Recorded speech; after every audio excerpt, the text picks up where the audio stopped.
I'd like to start by just giving sort of a broad idea of what we're up to.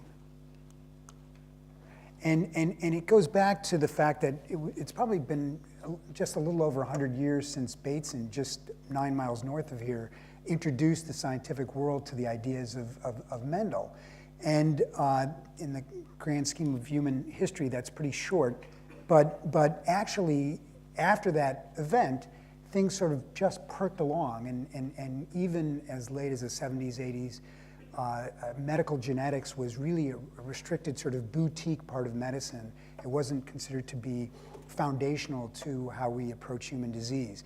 And of course, somewhere in the past time, you can take Tom Friedman's 2007 as the year of inflection with the release of next-gen sequencing, or you can go earlier than that if you choose. But at some point, there's been an inflection, a very noticeable inflection, where now geneticists and genomicists, and those of us that love stuff like those of us in this room, have convinced medicine that this is really now foundational to all of the way that we need to look at human disease. And so what are some of the things you would think about that has made Mendel so powerful in our thinking about disease? And I like to think sort of from the bench science standpoint. And so, of course, the next-gen sequencing technologies which have opened up the exome and the genome and RNA-seq, and of course now increasingly the epigenome, but also very practical things that allow us to use knowledge, observational knowledge from these techniques to actually explore whether what we think we're seeing is true. And those are things like high efficiency transfection techniques, RNAi, and also CRISPR. We sort of overlook this as a contribution to our biological or medical research, but the high-powered computing that we can do on the desktop, and it's been pretty awe-inspiring to some of the talks about how you can use these computer algorithms to interrogate large data sets with really and derive important conclusions.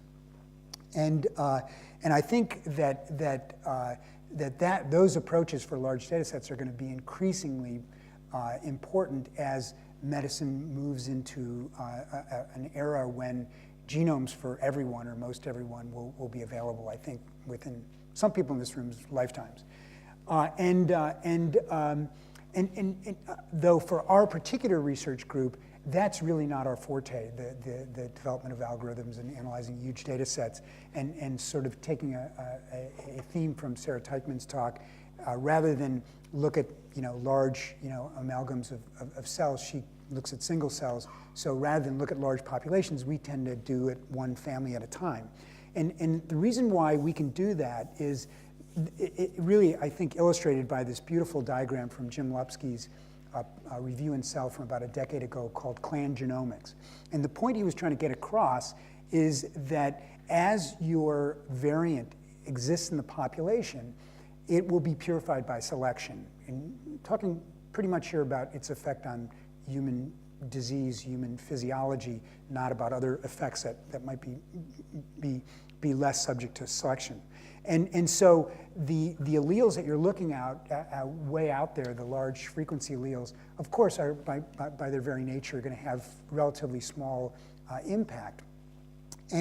But that wasn't the real insight. The real insight was that when we began to do a number of genomes or exomes, we realized that the quantitative amount of variation in the human genome is far, far greater than we ever imagined from classical genetics. And when you apply that to insights into disease, the so-called missing heredity or heritability that was not found with GWAS analyses, comparing them to twin studies, for example, now became clear that rare private variants could account for some or all of that.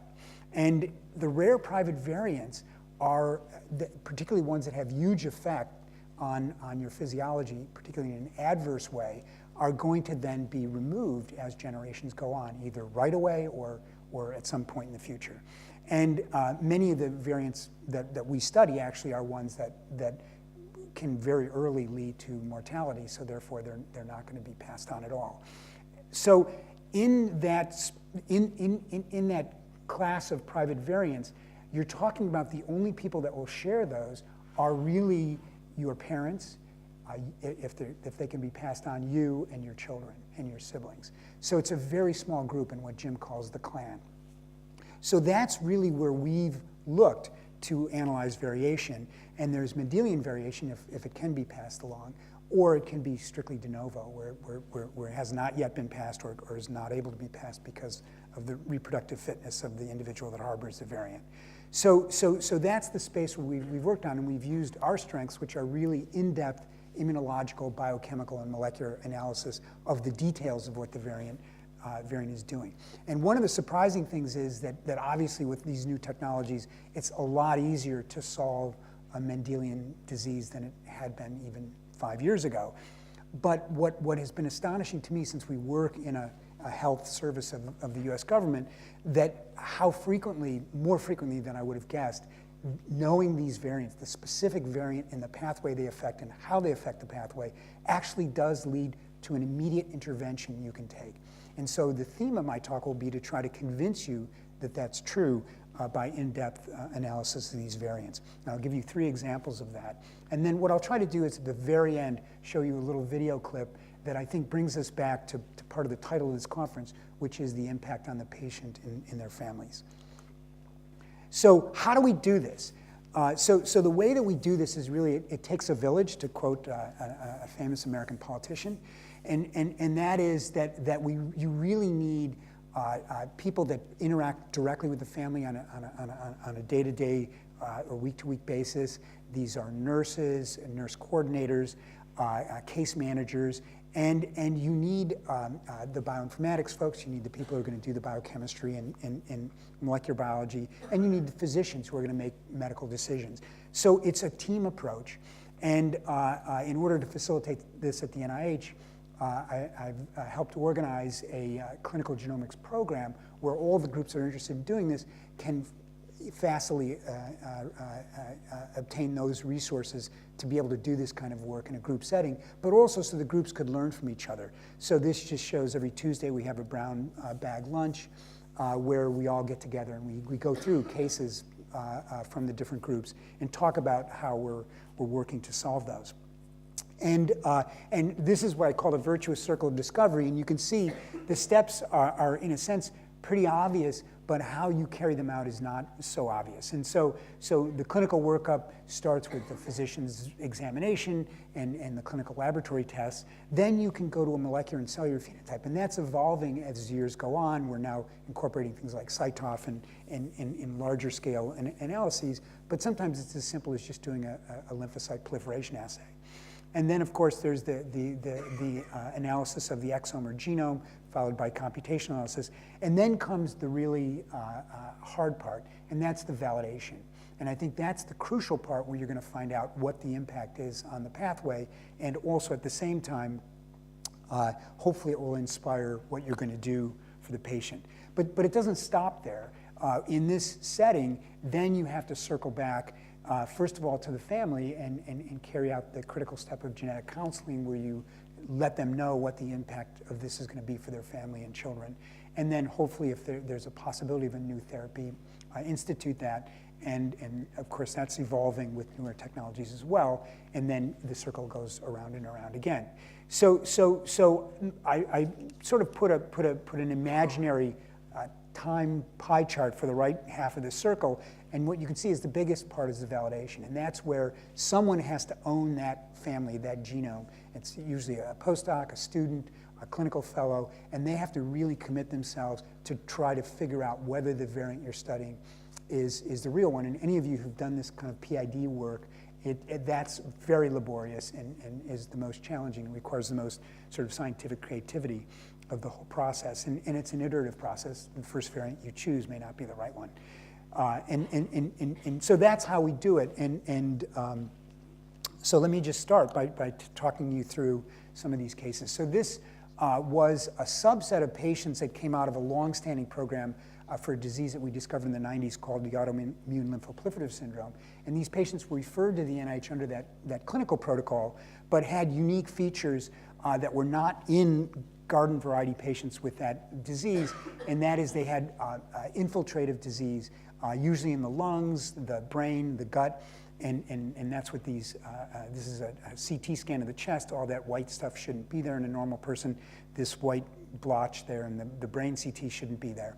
And, and so this was a clearly defined subset that a very skilled pediatrician going through the cases could pick out.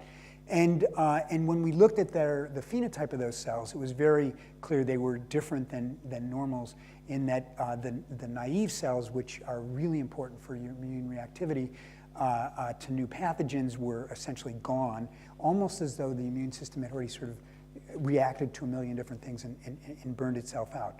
There were also an increase of autoreactive CD21 low B cells, which are not normally part of your prominent part of your B cell repertoire. So when we did exomes on these, we found the surprising occurrence in multiple unrelated families of loss of functional alleles that were actually heterozygous and in the gene for CTLA4. And the consequence of these is that there was a quantitative reduction in CTLA4. And that's shown here on the side. All these lettered samples here are patients, and this is a healthy donor, and this just shows a quantitation of those. So CTLA4, as you know, we've heard about it abundantly at this conference. David Sampson gave a great description of it and an introduction to these patients. And it's a negative regulator, a checkpoint inhibitor of T cell proliferation to prevent overproliferation.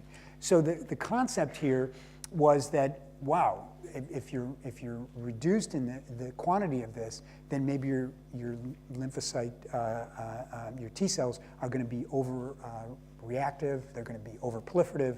And in fact, we know from the knockout mouse, although the heterozygous mouse has no phenotype, the homozygote gets massive infiltration of lymphocytes into places where they're not supposed to go, the organs, and the mice die at a very early age. So this all sort of, the gestalt of it fit quite well, but how do you show that this is really the culprit? And so you need what I call a cellular phenotype. So what we strive for in most of our different immune diseases is something wrong with the cells that seems to relate to the phenotype of the patient. And in this case, it was overproliferation. So if you look at the patients just in terms of the ability of cells to respond to in vitro stimulation and dilute cell trace violet as an indication of numbers of cell cycles they've gone through, the patients were clearly, in every different way you do this experiment, much more proliferative for any given amount of stimulus compared to controls. And you can see this is true in both CD4 and CD8 cells for a variety of patients compared to healthy donors. And so that gave us a way to sort of assay for whether the low amount of CTLA4 is in fact causing this. And so the way that we tested that is either to genetically change the cells by putting CTLA4 back in an overexpression construct, or by supplying its function in trans, since it operates by blocking the costimulatory molecules on the surface of the cell. You could provide it in trans as a CTLA4 Fc fusion protein. And so if you do that, you can see by either transfecting the gene or by providing it in trans, you could slow those cells down. So it was as though and you could do the reverse by knocking it down in normal cells partly. And so that suggested that indeed this disease was due to the partial reduction of CTLA4 on the cell surface. Why we don't find homozygotes may relate to the fact that it's lethal at a very, very early age, and we just haven't picked those up. But it makes the argument that indeed this is the causative gene, and now we know that there are probably at least a couple of hundred cases of this around the world in different groups, and genetics is fundamentally a correlational science. So we now have confidence that we identified the correct gene. So this disease we call CTLA4 haploinsufficiency with autoimmunity infiltration, or CHI disease, and it's due to, we believe, the quantitative reduction in CTLA4, and all the different families I'm aware of support that hypothesis. It's heterozygous, so of course that's going to come out in Western outbred populations in North America and in Europe. And now, unlike the situation we were in before we knew the gene, where we had no specific diagnosis for these patients other than their clinical presentation, now it's very easy to see by CTLA-4 staining, and it would be theoretically treatable by abatacept, i.e. supplying CTLA-4 in trans, and that trial is underway in at least a couple of different places. So in this case, having an unknown subset of patients in finding the gene seems to have had a pretty big impact on our thinking about the disease. So just shortly after publishing that, we were at the clinical immunology meetings in Baltimore, and there was a presentation by Michael Jordan, who is a very talented clinical immunology researcher at Cincinnati Children's, who described a series of patients that were strikingly similar to the CHI patients. They had infiltration in the lungs, the gut, the brain, and he had already shown, basically by clinical experiment, that these responded amazingly well to abatacept, which virtually removed the disease. So if you look at all these different complications that they have by these kinds of infiltrative processes, and I guess I didn't say, but I should say, make it clear that these infiltrates, when you biopsy them, are T cells, activated T cells that are raging hot and proliferating. But when he gave his patients abatacept, essentially out of desperation because he had tried all the conventional immunosuppressants and they failed in these patients, he found that all these things cleared up. And if you look, this time scale here is in years. So he's been following some of these patients for 6, 7, 8, 9 years. And as you can see here on the lung CT scans, this is what a normal lung would look like, more or less, and this is what they look like before treatment, and this is post-treatment. So he had done the treatment of therapy first, and of course, after knowing what we knew about the other patients, we were expecting that these would have CTLA-4 mutations, but the CTLA-4 gene was wild type on both alleles in these kids.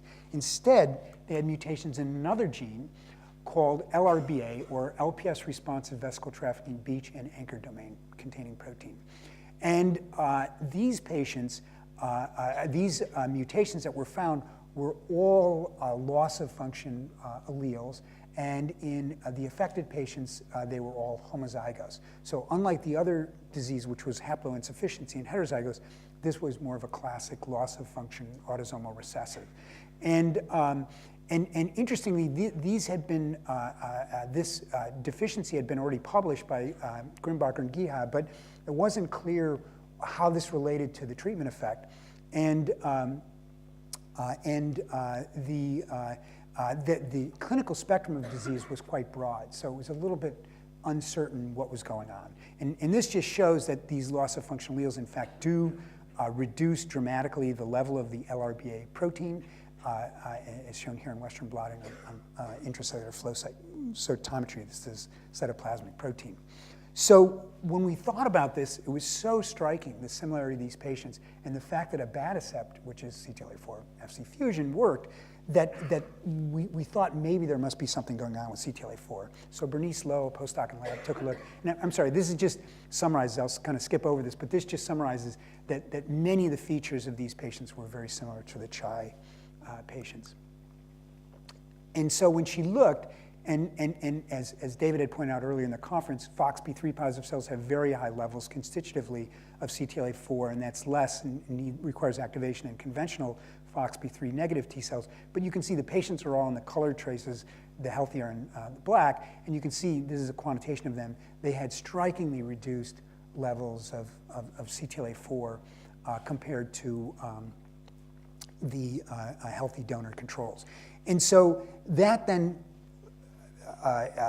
gave us the hypothesis that LRBA was somehow controlling the expression, not just on the surface of cells, but also the general stability and accumulation of CTLA-4 in cells. And one of the things that I didn't really emphasize in the last slide is that there's a beach domain containing protein, and the beach domain is involved somehow in a fairly non-specified way right now in vesicle trafficking. So that made us think about one of the key features that has been shown for CTLA-4, and that is it has sort of this very elaborate life cycle of trafficking in vesicles during the process of its regulation. And so generally it exists as kind of a storage form in the cell, in vesicles. And then when T cells are stimulated, it then goes to the cell surface where it carries out its checkpoint inhibition function. And then it's retaken back up in clathrin-coated pits, and usually to be held on to recycle, or sometimes if it's been damaged or other untoward events in the cell occur, it will go into late endosomes, and eventually the CTLA-4 will be degraded in the lysosome. So it has this very elaborate life cycle that's key to the regulation of its expression.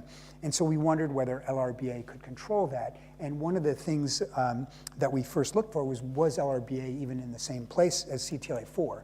And so this is just confocal analysis of staining with CTLA-4, and you can see its very striking vesicular pattern in the cell. And looking at LRBA, we could see a substantial overlap also with markers of recycling endosomes and late trans-Golgi network markers. So it looks like there's sort of guilt by association. It's in the same place in the cell. And if you looked for a direct physical interaction by immunoprecipitating CTLA-4, you could actually IP a substantial amount of LRBA. And the reverse works, but it's not shown here because it's not quite as clean. But it does actually work. And so that means that there was potentially a physical interaction, either direct or indirect, between LRBA and CTLA-4. So to understand how this worked, we dissected molecularly both LRBA and CTLA-4 to figure out what bits were talking to each other and use that to try to come up with a model for how this worked. And so it turns out that when you break up LRBA into different parts and express them, you find that the parts that interact with CTLA-4 are the beach domain containing fragment here, and another one that has a Con-A lectin-like domain at the other end of the linear protein, but of course this hasn't been crystallized, so we don't know if they're actually physically closer to one another in the three-dimensional structure. And when you look at CTLA-4, it was very telling. Full-length wild-type CTLA-4 will bind co-IP LRBA. If you remove the tail and just leave GFP as kind of the tail of the molecule, it's completely abolished. And if you have the tail only connected to GFP, now you can restore the association with LRBA. And one of the things about the tail of CTLA-4 and other members of this gene family is that there's a highly conserved tetrapeptide motif, and this goes all throughout phylogeny. And it had been thought to interact at least with the CD28 member of this family with PI3 kinase, but it wasn't really clear what this was doing in CTLA-4. There are several models out there for this. And what we found is that if you mutate any one of those 4 amino acids, this just shows one example of that where the tyrosine has been converted to a valine, you completely abolish binding of LRBA. So it looks like that tetrapeptide is required for LRBA binding. And if you use the tail from CD28, which has a YMNM motif instead of the YVKM motif, now that doesn't bind LRBA. So there appears to be a specificity of that tetrapeptide in the different members of this gene family. So the model that we came up with is that if you think of the topology of the CTLA-4 protein, the extracellular part is going to be luminal to the vesicle.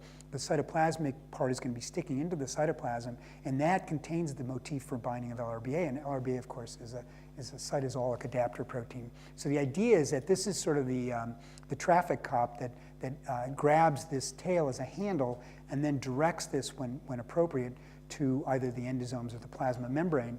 And if that fails, the idea would be, well, this would then probably go into the default pathway, would be the lysosome, and lead to degradation of CTLA-4. And so to test that, we wanted to prevent deposition of LRBA in the lysosome. And there are a number of ways we did this. I'm just going to show you one because it's the most medically relevant, and that is to use chloroquine. And so if you look, here's the staining for CTLA-4 in FOXP3 positive cells. You can see here is the normal in black. And if you give normals chloroquine, you actually bump up CTLA-4 just ever so slightly. And that's interesting for a reason I'll mention in just a second. And if you look at the patient, you see that there's reduced CTLA-4, and when you add chloroquine, it's increased. And this just shows a number of trials in different patients and different healthy donors. And this seems to be directly related to the process with LRBA, because if you reduce CTLA-4 with an LRBA knockdown, that's also rescuable by chloroquine. So the reason why this is interesting is that chloroquine is an FDA-approved drug for malaria, and it's actually been used off-label in rheumatoid arthritis and SLE. And some rheumatologists I've talked to said it's actually in certain patients can be quite effective. So we think that it might be effective for this disease, and we wonder whether its impact in these diseases may also be related to this phenomenon. And there's some work going on to address that question. So this is just the model of what I've already explained to you, and the idea is that LRBA is the key molecular function that makes this traffic in the right way, and then when it's gone, there'll be loss of the protein. So this disease we call LRBA deficiency with autoantibodies, regulatory T-cell defects, autoimmune infiltration enteropathy. Because of chai, it's latte. And this is due to recessive loss of function of LRBA alleles that cause abnormal trafficking of the cell surface proteins, including CTLA-4, and the loss of normal checkpoint inhibition. Again, now, by identifying this molecular defect, it becomes pretty trivial to diagnose the disease in the hospital just by staining for CTLA-4, or you can do intracytoplasmic staining, which most hospital labs don't do for LRBA. And we already know from Michael Jordan's clinical experience that this will respond to abatacept, and he's now doing a clinical trial of hydroxychloroquine, which obviously would be much cheaper and usable in for example, in countries that would not be able to have abatacept in the formulary. So the last example I'll share with you is one that's not been published yet, a really interesting set of patients that have come primarily from a program that we set up with the country of Turkey to examine families in Turkey that have very serious immunological disorders. And part of the reason why there's a very high genetic burden of disease is that there's a greatly increased level of consanguinity in the Turkish population compared to North America or Europe. And so these patients came in with very severe failure to thrive. These are growth curves. If you're parents, you've probably seen these for your kids. This is height and this is weight, and these kids were way, way down on the charts. And one of the reasons is that they had very low protein in the serum due to protein-losing enteropathy, constant diarrhea where it looked like they were losing serum proteins in the gut. And this is immunoglobulin, you can see is low, so they get infections due to that. And this is albumin in black here, which causes edema and other complications when your serum albumin is low. And when you look in the gut of these patients, they have a form of primary lymphangiectasia, which is a massive expansion of the lymphatics, which breaks down the barrier function and then releases lymph fluid into the gut, and which is why their serum proteins and immunoglobulins are low. And in fact, it matches a disease that was discovered by another NIH investigator in the 1960s called Waldman's primary intestinal lymphangiectasia. Tom Waldman, those of you who are immunologists know, is a very famous old immunologist in the Cancer Institute at NIH. So he had described this in the 1960s, but the etiology of it was unknown. The other complication we've observed, and this is actually the fatal complication in some of the patients, is the development of massive clots. This is in the right atrium of a patient on an echocardiogram. There's a huge clot, and this is actually in the inferior vena cava, so the major pipe that brings blood from your lower extremities back to the heart. And you can see it's almost completely occluded. These are so big that standard anticoagulation doesn't get rid of them. You have to actually go in and surgically remove these. So they're really massive. And so this is just a clinical table of these various features that we've observed that I've described to you. And so when we analyzed a whole series of patients in a variety of different families, we found out that they had loss of function mutations, loss of expression mutations in a gene called CD55, or better known by its older name, a decay accelerating factor. And this is one of the 3 cell surface proteins in your body that restrict the activation of complement. So complement, of course, is a pathway that is a part of the immune apparatus, and I'll describe it in more detail in a second. But the impact of these mutations is essentially to cause loss of this, and it's a cell surface protein, so you can stain by flow, and you can see it's really dramatically low. Only patient 6 had a little bit of residual protein in some some preps of cells, and here's Western blot showing the same thing. So complement, when I was in medical school, was thought to be this sort of antibacterial mechanism for coating bacteria with things that will either make them pop or make them phagocytosed. But since that time, particularly when a lot of knockouts were done for complement factors, it became clear that these are really very potent immunoregulators, and they're not just activated by the classical complement activation pathways. And so although immune complexes, for example, antibodies with bacteria, can trigger complement activation through C1q, other things that we now know are potent stimulators of the innate immune system, danger-associated molecular pathogens, apoptotic cell-associated molecular patterns, pathogen-associated molecular patterns, also have specific detectors that will then respond to them and activate complement. And the other thing that really shocked me, which I guess I just didn't know, is that actually complement factors and their receptors are made by T cells and other cells in the immune system, and there can be local circuits of complement activation that are occurring in immune cells. And one of the things that happens when complement is activated, that the cleavage of C3 and C5, which are sort of the two key factors in complement, releases things called anaphylotoxins, which bind to receptors on immune cells in a variety of different cells and cause all sorts of inflammatory consequences. So the control of these is not just controlling whether or not you can respond to bacteria that have been coated with antibody, but really the whole immunomodulation of cytokine production and many other things about the immune response. And so CD55 is a very prominent negative regulator of this convertase, actually directly binds to it and can temper its activation. So in this case, where this pathway is absent, if you look, you can see on lymphocytes from the patients just right out of the arm that there's deposition of complement cleavage fragments that aren't present in normal controls. And this just shows you can induce this when you induce complement activation, either in normal or using what's called a ham test with acid media. It's much more florid in the patients compared to controls. And in fact, even Jurkat cells make complement and respond to complement. And so you can do the experiment in Jurkat cells and show that if you knock out CD55, you have much more complement deposition and alteration of gene expression in Jurkats by complement. So clearly you are going to have profound effects by removing this activator on immune responses. And one of the things that we found in lymphocytes, at least, there was not progression to the terminal complement cascade, but later work we did on the gut actually showed that there is.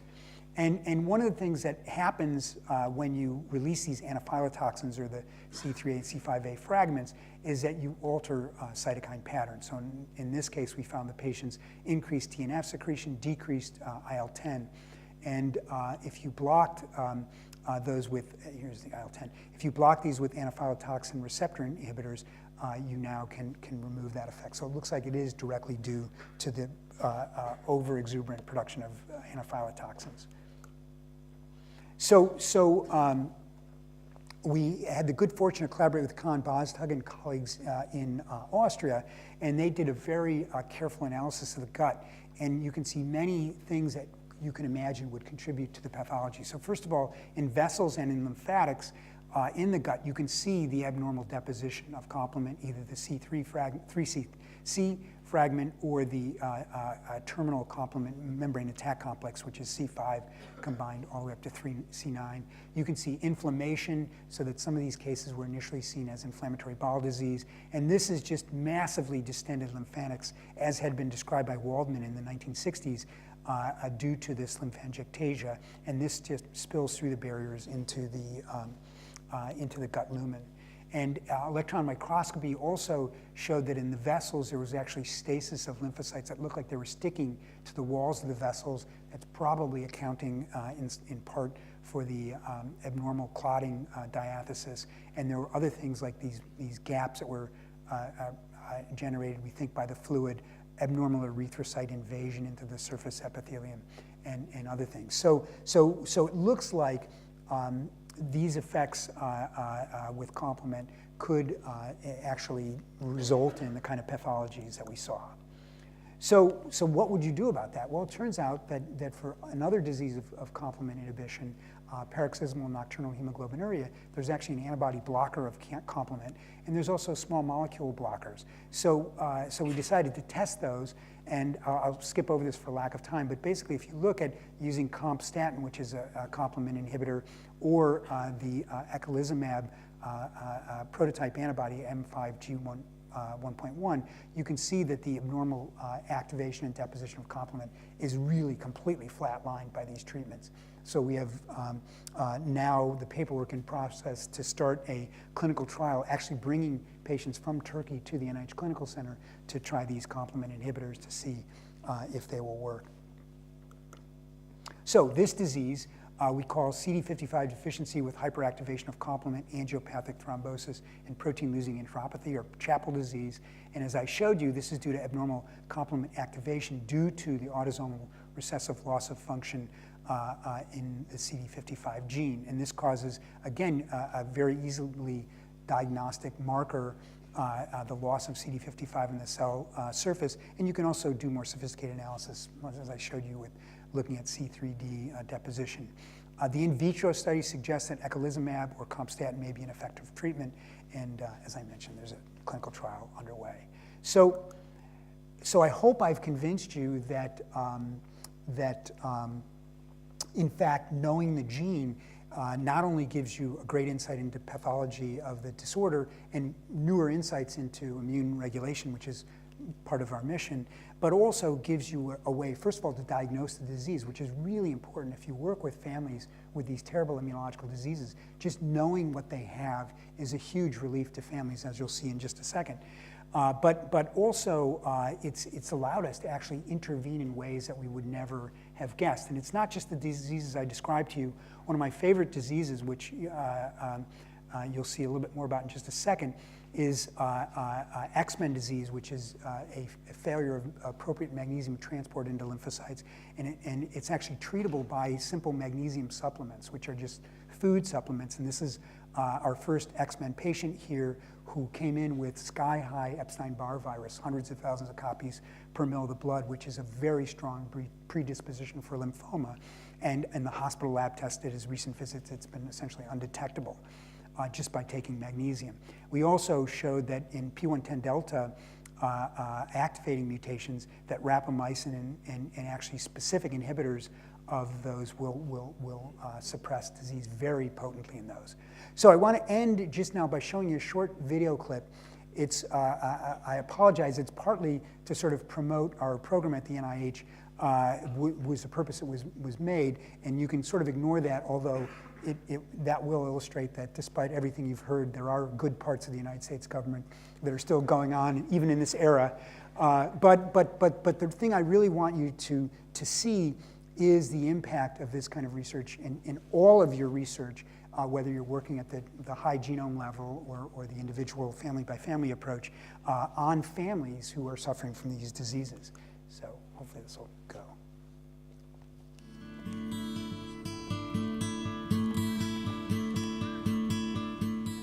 Hunter and Parker Grove look like typical healthy little boys, but this could change at any time. The brothers are susceptible to recurring severe infections with Epstein-Barr virus, or EBV. Parents Lisa and Ian didn't know why their sons kept having these infections. They only knew that their boys might each need a bone marrow transplant to address the condition. It's a hard pill to swallow to look at that kind of a treatment and why you're doing it. Mm-hmm. And we would just pray, please, if we could just hold on long enough to figure out what this is, mm-hmm. to have the confidence going into something like that. Mm-hmm. And that's what it's given us. At the National Institute of Allergy and Infectious Diseases, federal government researchers study rare diseases that affect families like the Groves.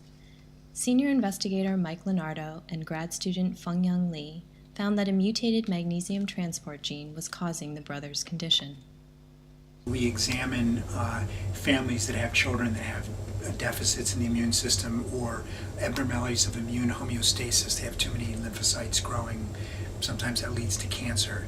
And our job in analyzing those families is to try and understand the genetic basis of their disease, because these are inherited disorders that the children are born with. As an outgrowth of that program, we came in contact with the Grove family. They had gone to several different medical centers in the US, and they've not gotten an explanation for why their children were sick. There were 2 boys in the family that were affected.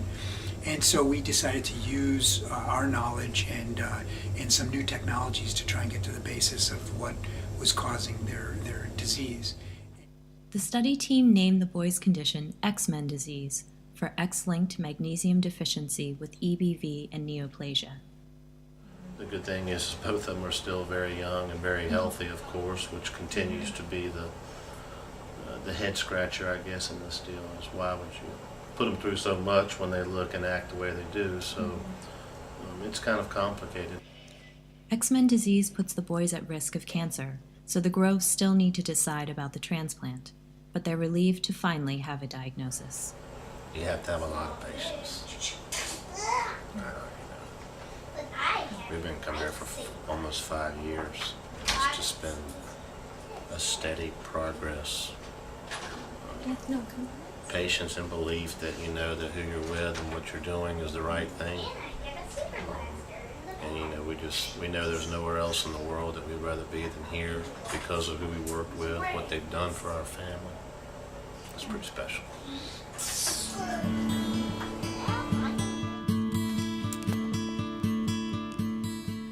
So you can see that was actually a little outdated, because that's before we knew that the treatment actually worked. And so now there's not a need to do bone marrow transplantation. So I'll just stop here and thank some folks.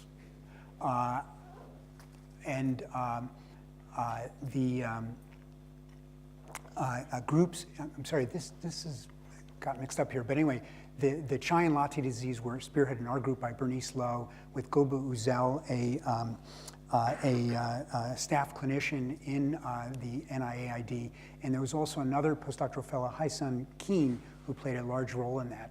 As I mentioned, the work was done in collaboration with Michael Jordan from the Cincinnati Children's Hospital, and we have just a great group. Part of our village that's been so important for this work to be successful is Helen Matthews, our study coordinator nurse, who basically can consent in almost any language under the sun, and has been just a tremendous benefit. Morgan is the sole genetic counselor in NIAID, deals with families in all the different groups. Yu Jung leads our bioinformatics team, and all the clinical work is done in collaboration with Helen Su, who is a qualified allergy and immunology pediatrician and has been really terrific. And for Chapel disease, Drew Comrie and Ahmet Ozen have led the studies in that, and it's been in collaboration with Khan Boztag and Rico Ardi. And we've been really privileged to work with the group at Merck, led by Josh McElwee, that have underwritten and really provide a lot of input and support for the program from the genomics side. And there's a whole variety of other people who've played various roles in this that are listed up here. And I just point out that we do have postdoctoral positions, so if you're looking to do this kind of research, let me know, because we'd be interested in having people from this community join our team. So thank you very much.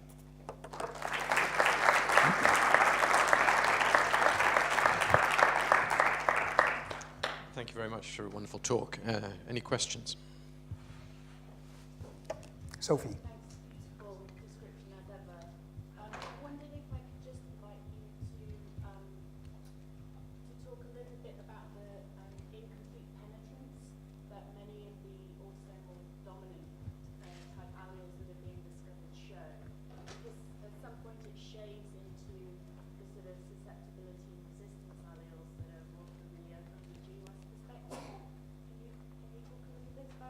Sure. So some diseases, particularly ones that are the heterozygous inheritance forms, have marked incomplete penetrance, and essentially all the diseases we've studied have variable expressivity. You know, it's a rare case where maybe Xmen is the closest thing we've got to where every patient looks almost like a carbon copy of the last one, even though they're in different families. Most of the diseases have a lot of variation in, if you look carefully at the table for Chapel disease, you can see that not all symptoms were in every patient, not all signs were in every patient. But in terms of variations in penetrance, I think there's a genetics component in some of the kinds of analyses we've heard about in the meeting will solve that. We've taken the approach of doing chips on large kindreds from our ALPS cohort because the ALPS disease has only about a 70% penetrance. CHI disease, I think, has even lower, maybe 60% penetrance. So by taking large kindreds, we've actually mapped some things that co-segregate with disease. So there will be, I believe, genetic components to that, but there may also be environmental components, the microbiome in different families or other intercurrent infections or other things that will determine whether a patient gets sick. It's really interesting in ALPS, we've made the observation in these large kindreds that the susceptibility only goes in one direction. So we have well moms or well dads that give rise to sick kids, but never the other way around. Why that is, what mechanism underlies that is going to be, I think, really fascinating. Yes, so actually I just have a comment, not a question. We come from the same world of rare diseases, and from the same village, meaning NIH, so we do pretty much similar studies. And you said that it takes a whole village to do these type of studies.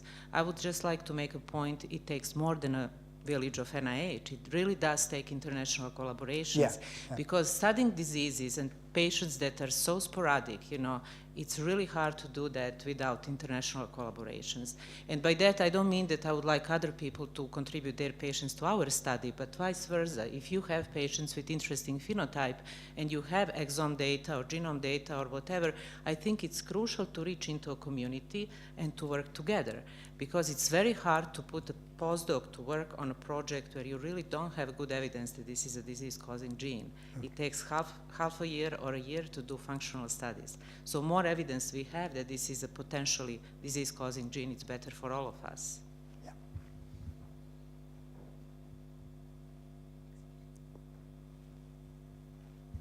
Thanks, Ben. I was very interested with respect to the protein-losing enteropathy and the C55 and C3d deposition, because protein-losing enteropathy is found in other pediatric conditions, such as Fontan, congenital heart disease, but other causes as well. And I wondered, could this be a unifying mechanism? Has it been looked at behind the protein-losing enteropathy, i.e. through a genetic mechanism, you've identified a unifying mechanism behind this, because it's a rare finding, and to my understanding, the mechanics and whatever are poorly understood in general. So. Yeah, that's true, and we haven't gotten that far to begin to look at sporadic cases of PIL that are clearly not that disease, but you always hope that it will be the harbinger of a broader effects on health of people, or just diarrhea that you get with different infectious diseases and things like that. So I think it could be telling us a basic mechanism that then will repeat itself, but we haven't gotten, I don't have any data that would address that yet.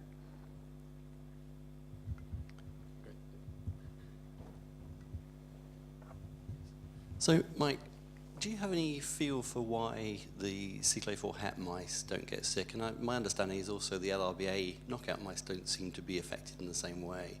So I'm just wondering what's different, because I mean the fundamentals all seem the same between mouse and human. And I just wonder why. Genetics.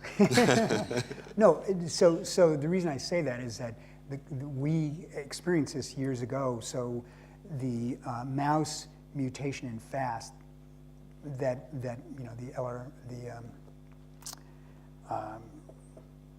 think of the name of it now, but the LPR, the LPR mutation in mice, bred onto different mouse backgrounds, give very different phenotypes.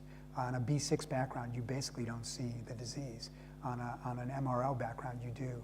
So our first guess is that there's going to be genetic modifiers, and it turns out that in the ALPS cohort, we haven't published this, but in one of our kindreds, a gene that had been shown to exacerbate the LPR disease effect in MRL compared to B6 that same gene was variant in the ALPS cohort and it co-segregated with disease.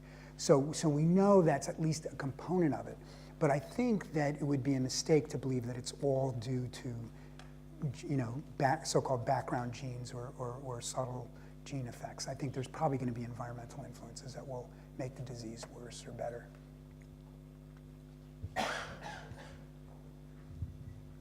I was wondering if you had a look whether the patients with the protein-losing enteropathy have PNH symptoms at all, and if not, have you been working on why these two conditions differ in their phenotype whilst, you know, sharing the CD55 Yeah, it's really interesting. deficiency? So in PNH, you lose the GPI linkage that links CD55 to the membrane and also CD46. So you have a loss of two of the regulators. And obviously that's not the case in Chapel disease. So I think there you still have CD46. Well, first of all, to answer your question directly, no, we've not seen any PNH symptoms. It's not been reported for any of the patients we've seen. And I think it's because they still have CD46. So it's just, for some reason, having these different regulators in different cell types is more or less important for regulating complement in those specific cell types. The other thing too is that the PNH mutations are generally somatic, and so maybe having a germline is not it really screws up the body in some way that it's incompatible with survival. A final question, John. Do you think, Mike, that subtle or qualitative deficiency in magnesium might be a common cause of more recurrent infections? We don't know. We know that it profoundly affects the expression of NKG2D, an activating receptor of NK cells and CD8s. And if you are lacking that pathway, EBV goes through the roof, not other herpes viruses. So actually we have a project, I'm going to be going in a week to Uganda to look in EBV endemic areas to see if the high incidence of EBV, which of course leads to Burkitt's lymphoma, is due to magnesium deficiencies. We have some preliminary evidence from serum that they do have actually low magnesium, but whether it'll bear out, we don't know. But the preliminary data suggests that it's a valid hypothesis. Thank you again, Mike, for a wonderful talk, and I'm sure you'd like to. Thank you.